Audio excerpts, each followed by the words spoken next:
Frank, thank you very much. Well, you mentioned that revolution of 1979. The Shah of Iran was exiled. His son now, Reza Pahlavi, lives in the United States, from where he says he leads an exiled opposition group. So we've been talking to him, asking what impact he thought the arrival of President Raisi would have on Iran. Raisi is probably one of the darkest personalities ever pushed forth in the scene by this regime. People are beyond that. They want the whole regime gone. They want their freedom. They want their representation, something that this regime in no form or shape is doing. And as such, they are taking it to the streets. They're taking lives into their own hands.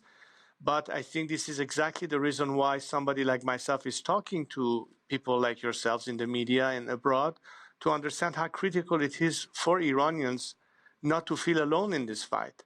But with respect, the ordinary people are in crisis. As you say, they're taking to the streets. They're facing water shortages, economic woes. You are in the United States. They will not necessarily feel that you are standing beside them.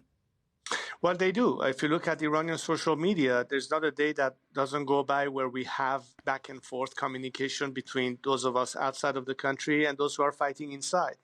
And this dialogue has been going on for years. And fortunately, with the help of social media, or let me put it this way, as long as the internet is not taken down, we still have the ability to constantly communicate. So I don't think that the issue is physical location. But ultimately, that is not having an impact on the regime, is it? Well, I mean, what do you mean? That the people that are protesting are doing something useless? I don't think so. Eventually, it will come to a point of a collapse, as we have witnessed. There were protests in South Africa for years. There were protests in Russia for years. There were protests in Eastern Europe for years. There are protests in Venezuela and Cuba and everywhere else around the world, and in Hong Kong and in Tibet. One of these days, finally, their turn will come. But isn't a broader political strategy needed?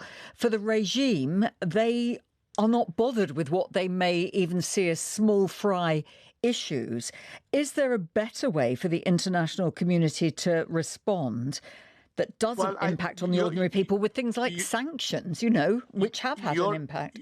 Your point is well taken in the sense that obviously you have to have far more structural organization and networking, but a lot of it depends also in what the world chooses to do. For instance, in the last 5 times there have been tremendous gatherings and demonstrations. Not once have you heard any Iranians say anything about sanctions. They know that if there are sanctions, it's because of the regime and its policies, and the blame turns back onto the regime, not the outside world imposing it. If the regime starts murdering its own people or trying to shoot down some tanker in the Gulf of Oman, I think that you should be clearly indicate by not sending your representatives for inauguration in Tehran or for suspending all negotiations until some proper measures are taken. These are strong signs that it's not business as usual. There are ongoing talks in Vienna to revive the 2015 nuclear deal with Iran, the so-called JCPOA. You've got this contradiction, haven't you? You're saying that Western governments should be firm, be strong, and call out the Iranian regime. And yet, at the same time, you've got talks that they would like to get going. If you want to talk simply about one specific agreement, in this case, the JCPOA, to be revived on version 2.0 of it. What I'm saying is that at a point that this behavior is being witnessed by the regime, and it is also behaving in such a way like the recent attacks, the least you could do is to suspend everything until you figure out what to do next.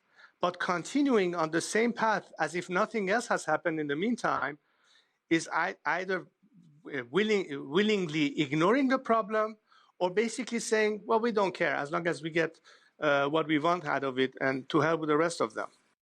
Reza Pahlavi.